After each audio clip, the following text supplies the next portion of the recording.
Nagulat lang po ako na sa lahat ng pwedeng maging reaction ni Senator Tito, sabi niya it's illegal. Papasalamat ako sa mga matitinik natin mga netizens. Mga talunang mga bayot dyan sa minority. Muling rarampa anak ng kagwang. Ayon po mismo kay Pinky Bendalo Erwin Tulpok. Umaasa na lang po ngayon sa milagro tungkol sa mga plano nilang kudita laban kay Senator Alan Peter Cayetano. Ang mga hunghang, sumuko na kayo. May prospect daw sila na mahahatak nila papunta sa kanilang kawalang hiyaan.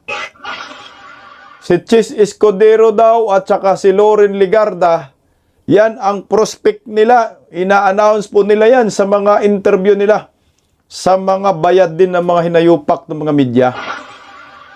Pagkatapos nga po ni Senator Alan Cayetano kagahapon mag-announce na magkakaroon ng subcommittee sa Blue Ribbon na pangungunahan po ni Senator Marcolita, ay agad po nag-react itong si Tuta Soto na sabi hindi daw legal.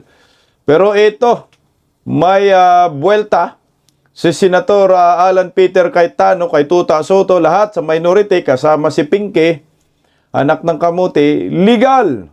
Di umano ang subcommittee. Ayon po sa Senate rules.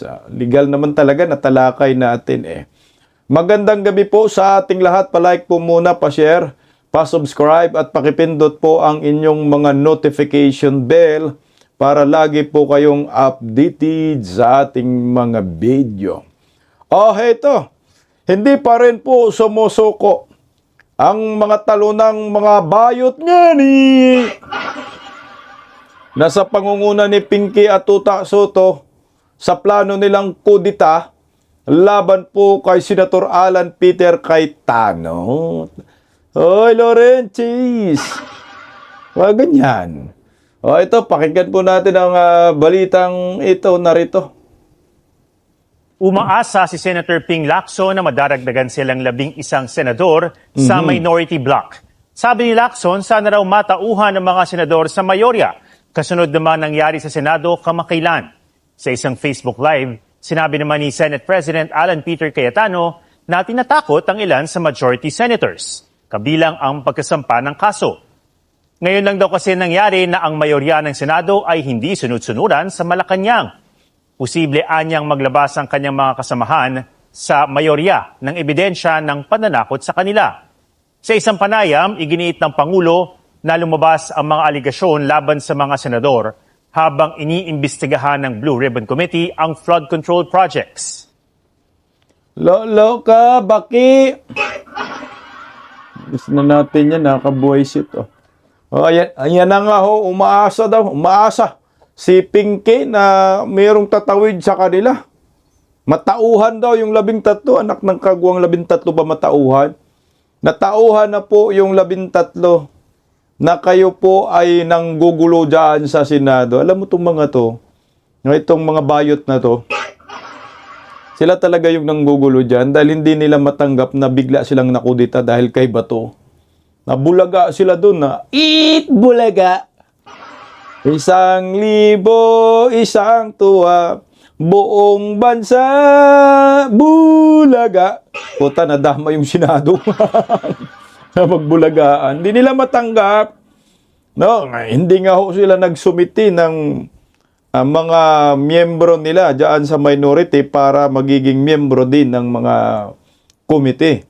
No, kasi ang isip nila masipa agad si Cayetano, pero hindi po Mukhang malabo po makudita si Cayetano, pero may prospect sila.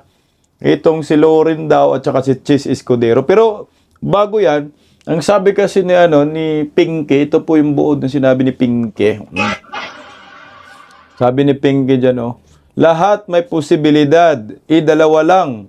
Yung tatawid papuntang minority, malay mo, over the weekend, mayroong magsimba, tapos makarinig ng sermon ng pare, magbago ang isip. Kamalas mo, hindi naman sila mga Katoliko. Yung minority, 13, Marcolita Iglesia, hindi bang Katoliko yan? Mga Cayetano, hindi rin Katoliko. Na walang magsisimba, kamalas mo, Pinkin.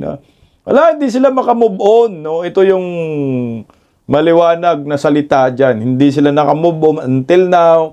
Linggo-linggo, oras-oras, nananakot, nag-iisip ng kodita, nagpapa-interview dyan sa mga bayad na media, lalo na ito si Bindalo, Erwin Tolpok. Hindi consistent si Erwin Tolpok sa kanyang interview. Nasabi niya, sana daw may milagro. May lilipat na 13. So, brief 13, solid kayo, wag kayong ganyan. Ang sabi dito ni Bindalo, narito yung interview. Inconsistent, iba yung interview niya sa sa One News, iba yung sinasabi niya. Iba rin naman yung sinasabi niya sa bilyonaryo. Wala na, labo-labo na si Bindalo Tolpok. Iyakin ng bayot nga mi. Rampa muli daw sila sa Lunes Tatatcha. Okay, ito pakinggan natin si Tolpok.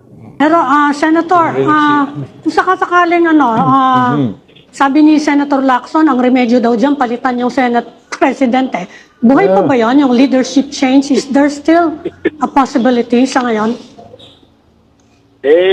Naghihintay kami ng milagro sa langit. We're waiting, baka may mangyari. Baka, hopefully, sa body language ng ilang senador nung Wednesday, may mga nakita kami na probable pwedeng kausapin over the weekend. Yung meron may ilan doon na dalawa sa kanila na probably after what happened, talagang medyo disgusted din naman. Hindi sila makapaniwala. So, probably these two, probably we can talk to them over the weekend. Pero, still no assurance kung sasama sila. Meron na bang mga taga from the majority who reached out to you kahit paano? Baka naman Dalawa, sabi niya dyan na prospect nila. Kaso nga lang, milagro na lang daw yung aasahan nila. Milagro, galing sa demonyo. Kung walang demonyo sa 13, wala talagang milagro, Erwin Tolpok. Sabi niya dyan dalawa dalawa daw yung prospect nila. Pakinggan natin kung sino yung prospect nila sa dalawa. may text thread uli kayo dyan na pwedeng makita. Wala po. Hindi namin sila kinakausap. In fairness, si Senator Loren, yung pro tempore nila, went up to our room kasi Nix invited her. Pero wala lang, kwentuhan. Tapos biro-biro, sama ka na sa amin. Loren said, no. Sabi niya nga, may mga things pa that I have to resolve or something to that effect. Tapos bumaba na siya kasi in-invite siya yung office na kasi, same floor sa office ni Senator Mix. So, or one floor higher siya. So, sabi niya, accept ka dito. So, pumunta siya doon sa room, kasama ka, nandoon kami lahat. Medyo nabigla nga siya na, hey guys, how are you? Okay, hindi tayo magkaaway. That's what her words. Na hindi tayo magkaaway we're still friends. Okay, magkaibang grupo lang tayo. Then nagkaroon ng biroan, sama ka na sa amin. And she said like, meron pa akong to resolve something, etc., etc. So, hindi naman namin pinilit na. So, tapos sabi niya, Mig, samahan mo ko sa baba. So, sumama si Senator Mig. So, at this point, no chance for Senator Legarda to go back to your group, to the minority group. Kasi, I'm sure you've seen this, Senator Tulfo, na people are speculating who the minority bloc could convince to cross the fence, diba? Back to you guys para you have the numbers. And si Senator Loren dati nang kasama nila Senator Migs and so on and so forth. So wala nang chance at this point for her. I don't know. I mean, yung aming mga senior members ng minority like SP Soto, Senator Soto, Lacson, Mig Subiri, Kiko Pangilinan, even Rizon Teveros, sila po yung kakausap po dyan. Tayo, bago lang po tayo. And I'm not very, very close to Senator Lawrence. So, pero sila dahil kasama nila ng ilang Congress yan. So, I believe they'll be the ones to talk to her. Ayan, dalawa sinabi ni Tolpok, pero ito si Loren Legarda nga, yung isa sa mga prospect nila, no? Loren Legarda daw at nililigawan po nila, nasama na kayo sa amin dahil kaklose daw ito ni nila ni Mig Sobere. Alam nyo, kung si Loren Legarda ay lilipat, tatawid sa minority, kawawa to. Kawawa sa backlash. Magagaya sa kay Mig Sobere, baka more than pa yung sasapitin niya. Kasi nga, mantakin mo, alam mo na yung nangyayari eh. Tinatarantado kayo ng minority, linggo-linggo gumagawa ng eksena ang minority para lang maagaw yung yung liderato. Hindi ba ho ninyo nakikita to, Loren Legarda? Huwag kang magpadala diyan sa bulong ng demonyo. Manindigan kayo, hindi natin kailangan na palitan si Cayetano kasi ito na nga ho. Pumuporma na po tayo sa Blue Ribbon Committee hearing eh. Ano pa ba ang hinahanap natin? Patutulugin na naman nila itong flood control issue, anak ng kagwang. O ito, inconsistent nga lang. Itong si Tulfo, kasi ang sabi niya dyan sa interview sa One News, 2. Pero dito naman sa kabila, ang sabi niya naman dito sa Vilyonaryo, 3. Tangin ang bindalo, ulol. Mamaya, sasagutin ni Senator Alan Peter Cayetano tong mga to. Pakinggan natin. No? Sabihin po natin, may lumipat. Do you honestly think, sir, at this stage, na dito sa 11, meron pang posibleng lumipat sa inyo? Yeah. You think so? Sa amin, going to them, Hindi, sila po from them, from the nalilipat sa inyo. majority, going to the minority, I think so. I think so. Kasi nga, nagbibiroan kami, mga body language nila during Wednesday. May kita mo naman na some of them, some are quiet, one wasn't there. Si Senator Cheese yun, ako na po magsasabi, Yan. okay? Target One was nila si quiet. Chess Escudero. Napansin nila na dati daw bubbly yung tao na walking around, keeps on talking.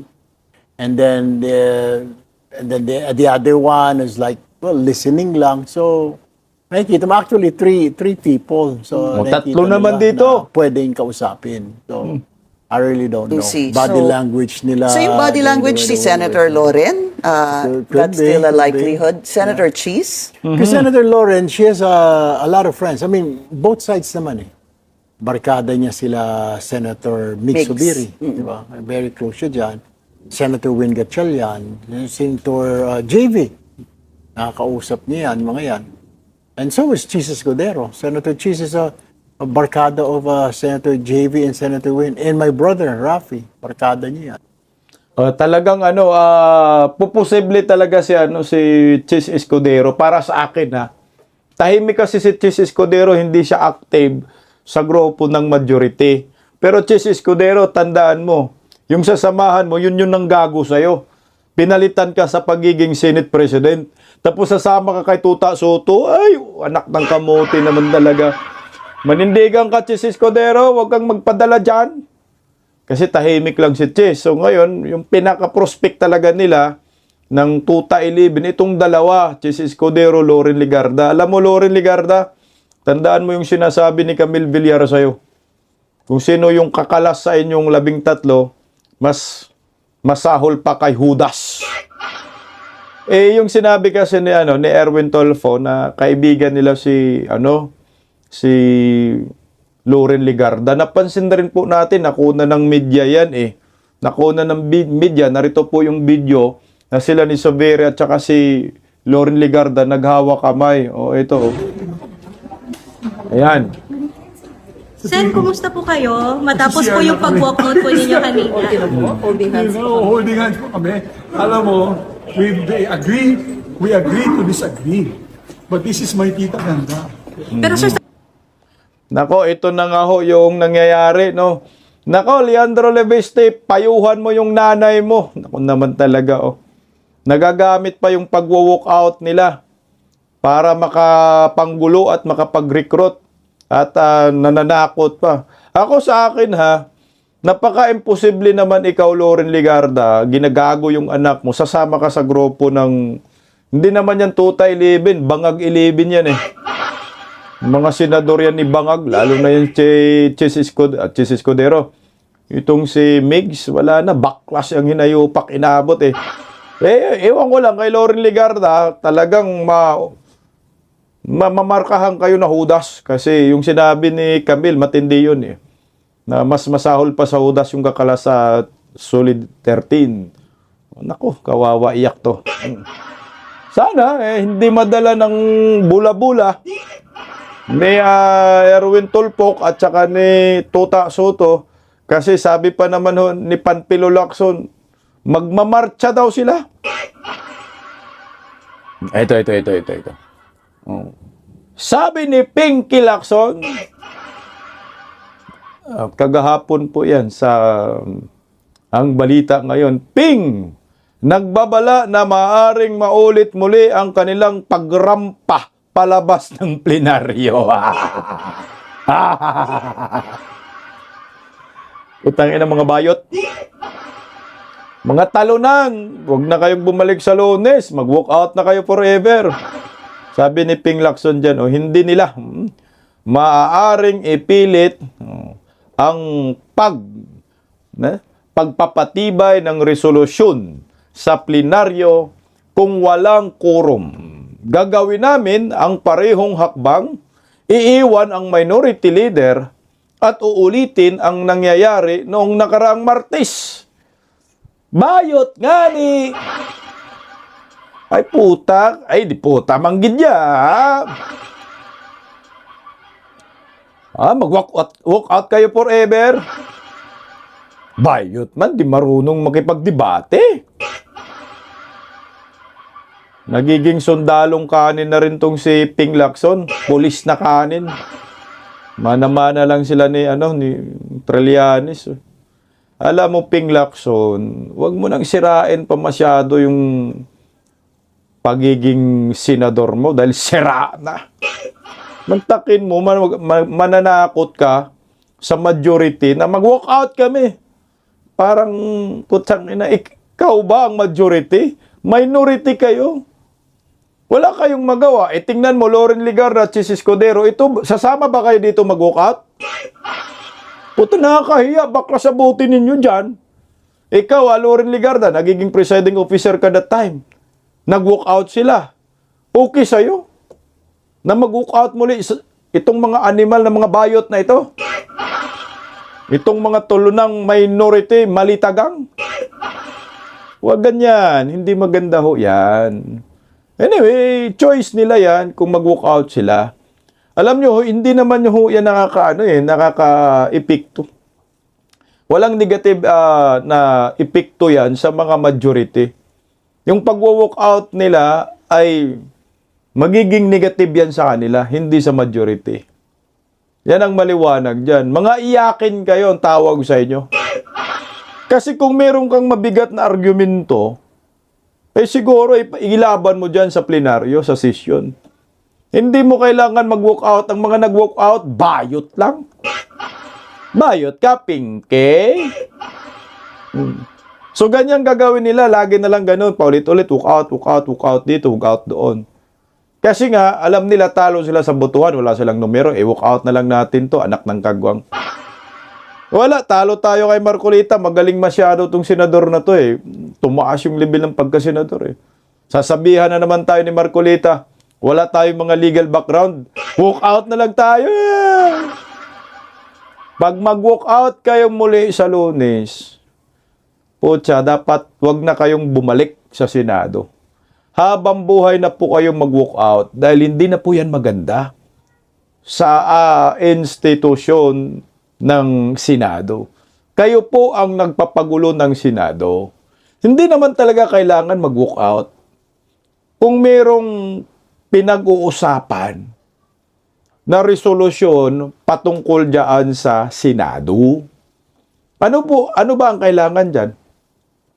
Magdebate kayo, motion, objection, ayan, magiging healthy debate. Hindi yun, mag-alis kayo para kayong mga walang itlog, hindi kayo mga tuli.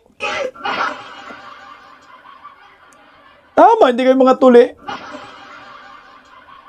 Pisot tawag yan sa amin ba? Ping pisot. Ayan. Tawagin namin kayong mga pisot. Sa Lunes, pag nag-walk out kayong mga talonang kayo, anak ng kagwang. Don't tell me, Chis Escudero, sasama kapag walk out. Tapos ikaw, Ligarda, sasama ka rin. So, yung mga walkout ninyo, planado. No? Bakit planado? Nagsabi na naman kayo na mag-walkout, gagayahin nyo muli yung nangyari ng Martes, mga anak ng kagwang, oh. Pinagtrabaho kayo dyan ng mamamayang Pilipino, binoto kayo para makipagdebate kayo, mga hinayupa kayo. Hindi para mag-walkout. Kung mag-walkout kayo, panay walkout, palitan na lang namin kayo. Kami na lang senador. Kayo vlogger, mga anak ng kagwang, oh. Mag-move on na lang, Ping. Mag-move on na lang, Ping. Na mag-Senate Blue Ribbon Committee hearing na, Ping. Move on ba na talo na kayo? Move on na napalitan si Tuta Soto, Ping.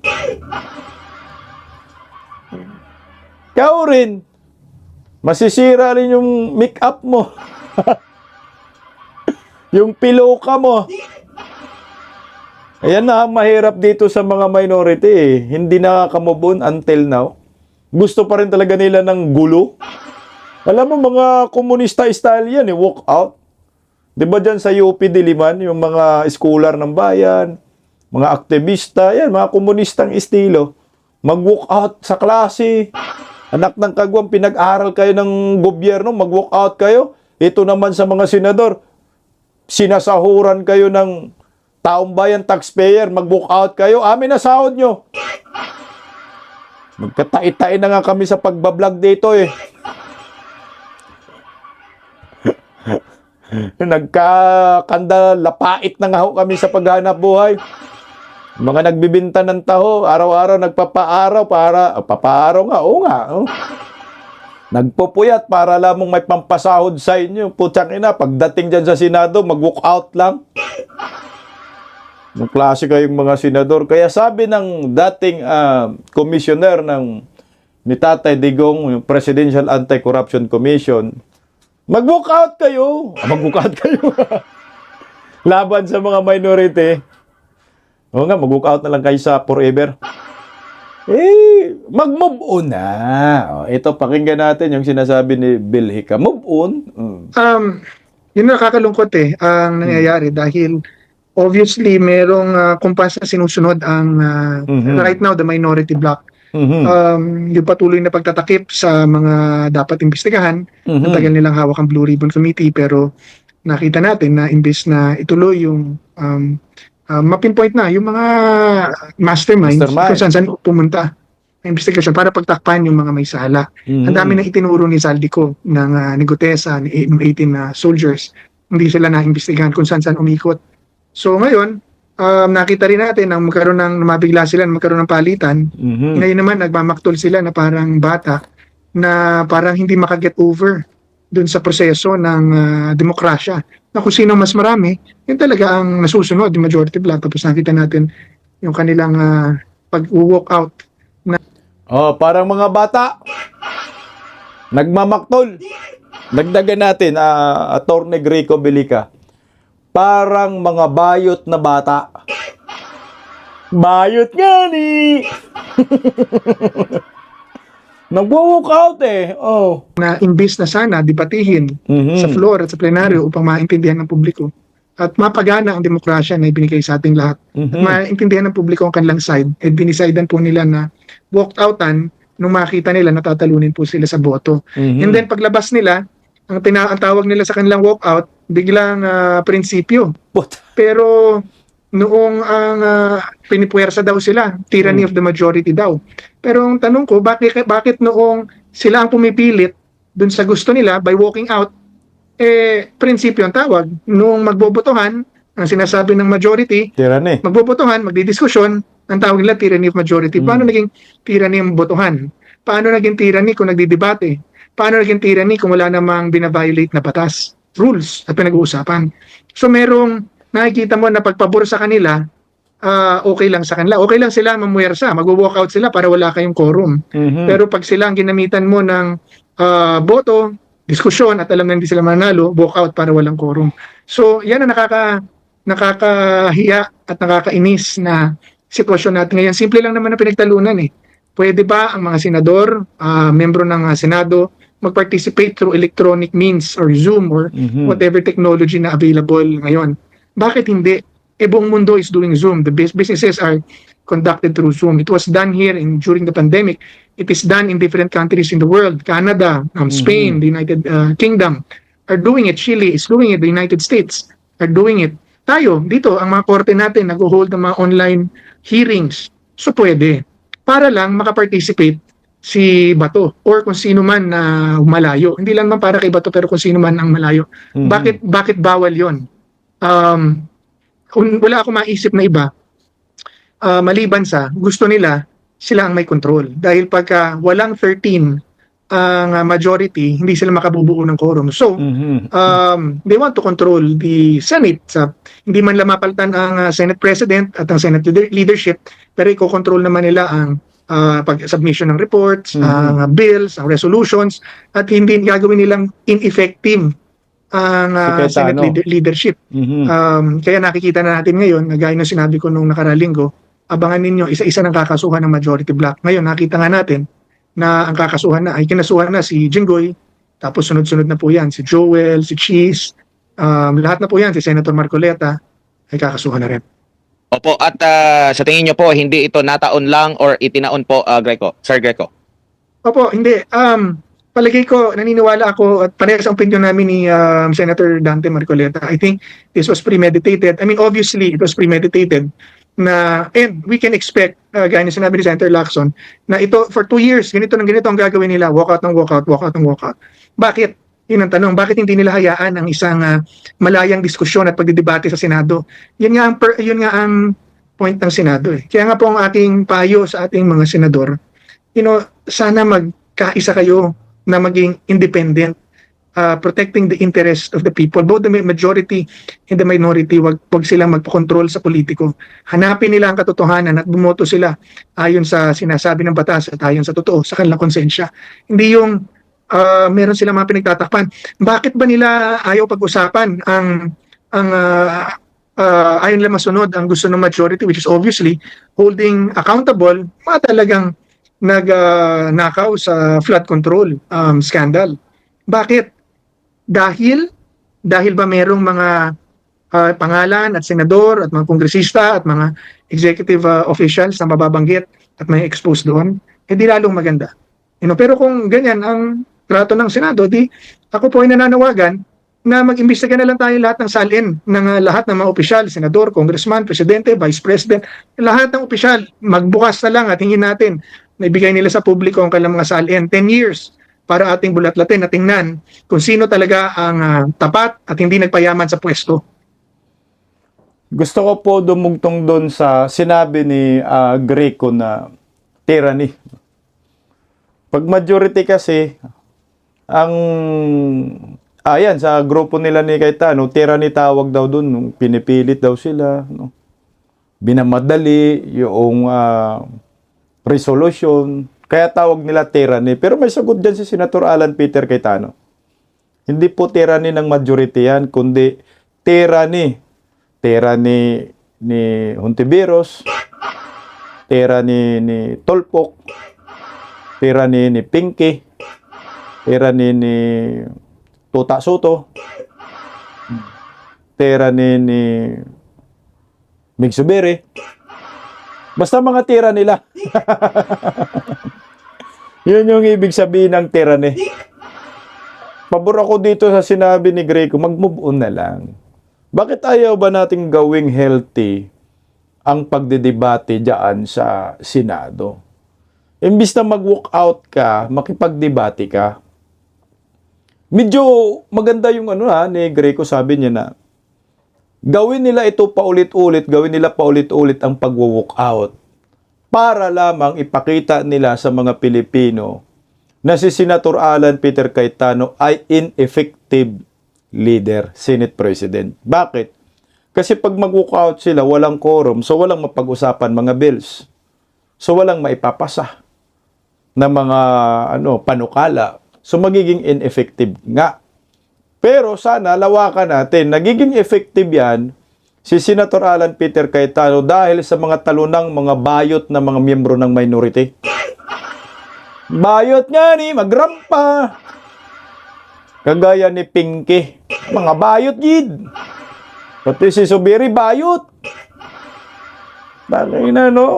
Takot makasuhan. Takot bang bumangga dito kay Bangag. Kaya ang tawag nating sa kanila, mga bayot nga ni na mga talunan. Nang ino, no? Wala kang, alam mo na talo ka sa debate, alam mo talo ka sa botohan, magtatawag ka, walk out tayo. Mapahiya tayo pag nagbotohan, matatalo tayo sa motion, matatalo tayo sa debate, para hindi tayo halatang talo, walk out na lang. Hindi lalo po kayong mamarkahan ng maraming Pilipino. Mababas pa rin po kayo na kayo ay mga talo ng mga hinayupak. Kaya ito, may buwelta si Senator Alan Peter Cayetano kay Tuta Soto. Ito naman ay patungkol sa subcommittee nga na itinalaga po ni Senator Alan Peter Cayetano si Senador Marcolita na magiging mangunguna sa subcommittee. Ang purpose ay makapokus sa pag-iimbestiga sa flood control scam kung saan dawit dito si Tuta Soto. Lahat ng mga executive department, mga bersamin, excited ako doon, may patawag. 'Di ba kasi Lunes, magbibigay na ng notice. Itong si Senador Marcolita, mag-iimbita na ng mga resource person, number 1 sa listahan dyan, panigurado yung 18 Marines. Tsaka si Orligo Tisan, naku, bulaga ang mga animal na to. No? Nandun ba? Orligo Tisan, 18 ex-Marines, nandun. Naku, defensor, naku! Patay! Diya si Tuta Soto! Ubus ang mga hinayupak! Pero ewan ko kung lilipat si Chis Escudero. Pag lumipat si Chis Escudero, hindi pa rin sila makabuo ng majority, no? Kaya ang gagawin nila, unggoy-unggoyin nila si Ligarda. Ito, narito po yung sagot naman ni Senator Alan Peter Cayetano dito kay Pinky Lacson, Tuta Soto at kay Bendelo Erwin Tulfok, walang kwentang senador. Masa sa milagra. Narito, pakinggan natin Senator Alan Peter Cayetano. Let's clarify some things about rules, no? Sa rules muna mismo ng Senate, nakalagay doon, simple majority can amend. Again, emphasize ko kasi binabaliktad ng ating kaibigan ni Senator Lacson. Sabi niya, okay lang pag-usapan yung rules, wag lang i-railroad. Wala pong railroading. Ang sinasabi po kasi niya, nasa committee yung rules. Ang plenary po, or yung plenaryo, ay mas powerful sa committees.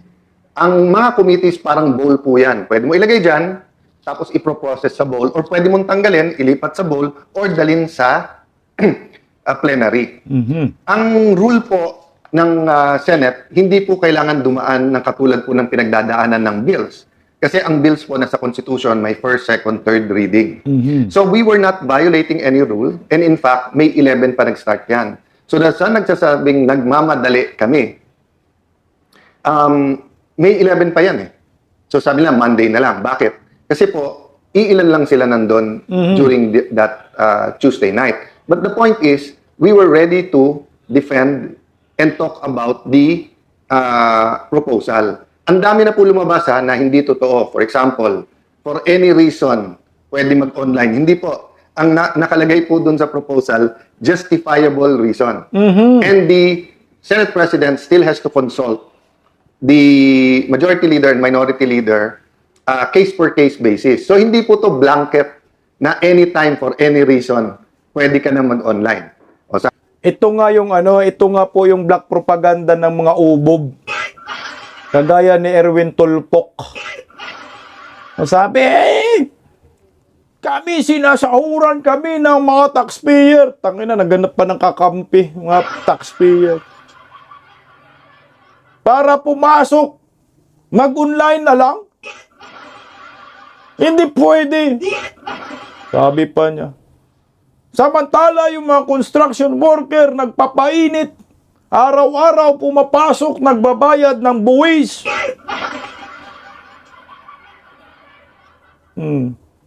Tayo, ay hindi papasok. Pinabayaran tayo nila. Buang ang construction worker kasi hindi pwedeng magtrabaho online. Paano ka magpipintura via online? Sige nga, magpalitada ka via online kung kaya. Buhos ka ng poste via online, pwede. Magkakabit ka ng tiles sa sahig via online, pwede. Tanga nga. Ayan, maliwanag ha, hindi nire-railroad. Sabi ninyo, sa Lunes magdebate, kaso mag-walk out na naman. At hindi po yan parang passes na anytime ay pwede kang mag-online. Kailangan pa rin po ng approval. Approval ng minority leader, approval ng majority leader. Pag-usapan pa rin pala yan sa plenaryo kung papayagan or hindi. Depende pa rin sa sitwasyon. So, hindi automatic na kung merong ganong resolution, amendments, ay abusuhin mo at mag-online ka na lang na mag-online. May safety net naman pala, anak ng kagwang itong mga nag-black propaganda talaga. O tuloy. Pangalawa, pandemic lang kasi ito bringing up. Hindi po, panahon pa ni Senator Trillanes, kay Senator De Lima, bringing up na po to. Yung ibang nagkri-criticize po ngayon, tingnan niyo po yung mismong sinulat nila at reasons nila. They were arguing from the point of view of representation. So representation is very important now. Why? Because it's all about control. But before I talk about control, Senator Pia reminded me na binabasa niya, ang dami na lumabas about participation sa impeachment through online. Wala pong katotohanan na yung amendment ng rule na to ay nakaugnay sa amendment sa rule sa impeachment. Bakit po? Una-una, inadapt na po namin yung rule sa impeachment. Pag binago namin yun, they papublish pa, tatagal pa po yun. So, ngayon po, ang pinag-uusapan ay rule sa Senado. Wala pong katotohanan yung mga nagpo-post na nagsasabing ito po ay may kinalaman sa impeachment. Okay, maliwanag na hindi po ito sa impeachment kasi may roles na rin po sila. At saka, wala na po yan. Yung impeachment kasi kahit hindi boboto yung 13, okay lang yan. Ang kailangan po sa impeachment, conviction, yung bobotong makonvict. So, ang kailangan ng bilang na kailangan magboto ng yes ay sila yung prosecution, yung team ni Luestro at saka kakampi naman sila ni Tuta Soto, minority. Kailangan makahanap kayo ng 16 para makonvict si Vice President Inday Sara. Hindi, kahit hindi ka makaboto dyan sa, sa impeachment, kunyari ako, bato, hindi ako makaboto sa impeachment, walang bearing yun dahil hindi naman yun kinakount. Ang kailangan nila, boto na yes, conviction Inday Sara. Wala silang numero, outnumber sila. Hindi na kailangan ng online vote na yan. Tuloy. Why is control important? Because the control, the chairman schedules the hearing. So meaning, kung mababalik sa kanila, iske-schedule ba nila yung flood control hearing? Hindi talaga. Kung iske-schedule nila, kontrolado din po ng majority at ng chairman sino ang iimbitahin. Kontrolado din kung once a week, once a month. Dati po, wala naman yung partial report eh. Kaya nga, paulit-ulit ko sinasabi, ang kailangan, impartial, not partial. And paano ka maglalabas ng partial na hindi mo pa nabubuo yung theory kung ano talaga nangyari? Tingnan niyo po, sabi ng Office of the Ombudsman, may mastermind. Sabi ni Senator Lacson, walang mastermind. So paano ka maglalabas ng report na partial pa lang? And then, paano nangyari yon na panay oposisyon, na panay sa Senado? 1 trillion budget sa administrasyon, walang involved dito. Sa ibang mga panig ng gobyerno, walang involved pa dito. So, I'm not going to go into the details precisely because gusto natin independent at gusto natin yung committee ang magpatakbo. Nagulat lang po ako na sa lahat ng pwedeng maging reaction ni Senator Tito, sabi niya it's illegal. Papasalamat ako sa mga matitinik natin mga netizens. Nauna pa kayo na tinignan yung Section 18 ng rules ng Senate at yung Section 20 ng rules on investigations in aid of legislation. But assume natin assume natin tama si former Senate President Soto at bawal mag-create ng subcommittee. Hindi po bawal nasa rules po yan. But sabi mo, then all the majority has to do is for the chairperson, Senator Pia Cayetano, to come out herself with the notice on Monday. So, ang point ko, sa lahat ng pwedeng reaksyon, bakit parang ayaw talaga na ituloy ito? No? So again, we're not here para manggulo. Kami ang ginugulo. We're not here para dagdagan pa ang problema ng Pilipino. We're here para yung hindi maayos, ayusin. So until we have true repentance and true reforms, corruption will continue at the highest levels. I was sad because I've been saying this for 3 weeks. I've been saying independent investigation because I do believe the president is being given wrong information. So nung sinabi niya yung barilan, paulit-ulit sinasabi ng NBI at DOJ, wala sa Senate. We have evidence, so mapipilitan kami na i-hearing din yan. So the Committee on Public Order will hear, will get to the bottom of this, will bring the NBI, the DOJ, PNP, DILG, lahat ng nag-iimbestiga, sabay-sabay na kami niimbestigahan lahat, no? So I want you to understand that the rule about voting is tied to the control. So totoo, 13 ang kailangan para mapalitan ng SP. Pero ang magpapatawag po ng hearings ay yung chairperson. Oh, ito, Tuta Soto, hindi illegal ha ang subcommittee. Gusto mo lang kasi tutulan dahil nga sabit ka. Ayaw nyo na talaga magpa-imbestiga dyan sa flood control. Pero tuloy natin, Senator Alan Peter Cayetano, konti na lang. So isang strategy po ngayon ng 11, kaya napansin niyo po every weekend, sila ang gumagawa ng sinasabi nila, may babaliktad, may sasama na sa kanila, may nag-iisip. Alam niyo po ang kudeta, ang isang essential element po dyan ay stealth o kaya yung tahimik, ibubulaga ka, magugulat ka. Di ba? So bakit sila maingay about it? One is to try to create distrust among the 13. Secondly is to create pressure. And number 3, bakit nila predict? May huhulihin dyan, may arrestuhin, ganyan. Okay. Because may mga kakampi sila sa kabinete, that's very clear, no? So my point is this, no? One of their intent is to not allow the electronic or teleconferencing or any kind of online voting para pag sila majority sa floor, aagawin nila yung mga committee. At pag naagaw yung mga committee, sila na naman magdidikta ngayon kung anong pwede i-hearing o hindi. Nakita nyo po na inaalok namin ng committee, they can read their members anytime. So nagugulat lang ako kay, let's say kay Senator Erwin, paulit-ulit na wala daw napasa during my time and mabagal, etc. Pero nandiyan na yung mga malalaking committee, hindi sila nagpapalista as members, dati nag-uunahan pa. So I'll try not to make as much comments regarding the senators because I do believe when you're Senate President, the whole Senate. I can make a list para kontrahin yung sinabi ni Senator Lacson of bending backwards. Sila bending the law, bending the rules. Ako bending backwards. Lahat ng request nila, hindi ko na isa-isahin.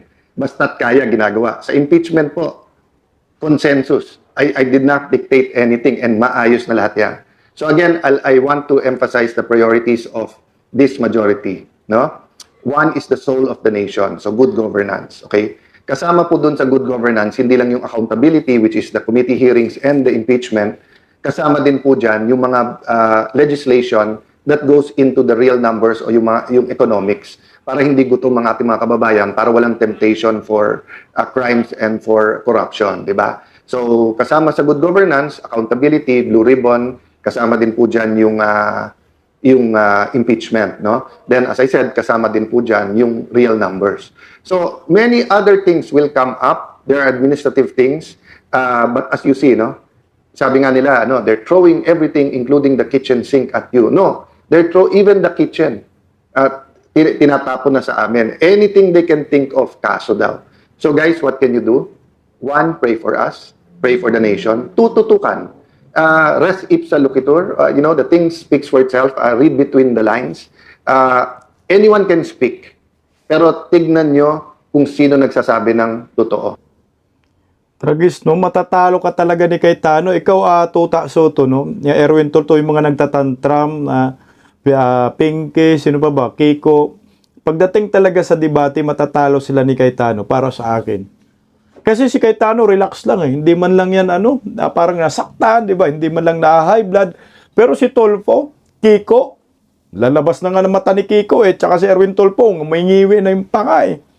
Pero tingnan mo naman, si Cayetano, hindi tumataas ng boses sa kanila. Kalmadong tao. Kaya pagdating sa debate, wala kayong panama kay Cayetano. Kapit lang. Ches Escudero at Ligarda, tandaan nyo sinasabi ni Camille Villar, ang magtatraidor sa 13 ay mas masahol pa kay Judas. Paggising sa umaga, tanghali at gabi, nakikita ko ang post niya, ang hapdi. Paano nga ba to? Di ako makatanggi. Watch ko na lang at isipin ng mabuti. Bisdak Pilipinas. Bisdak, tinig ng katotohanan. Sa bawat vlog may laban sa kasinungalingan. Mulat ang mata, gising ang masa. Bisdak Pilipinas, para sa bayan, gumigising sa diwa. Sa likod ng kamera, tapang ang dala, walang sinasanto kung mali ang gawa. Hinay-hinay, pero palaban. Boses ng tao sa digital na labanan. Bisdak, tinig ng katotohanan. Sa bawat vlog may laban sa kasinungalingan. Mulat ang mata, gising ang masa. Bisdak Pilipinas, para sa bayan, gumigising sa diwa.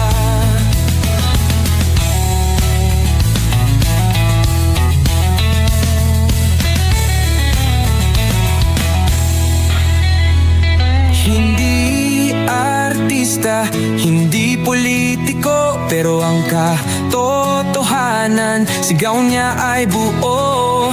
Sa YouTube o Facebook man siya makita, may aral ka pa rin, may uwi sa bawat salita.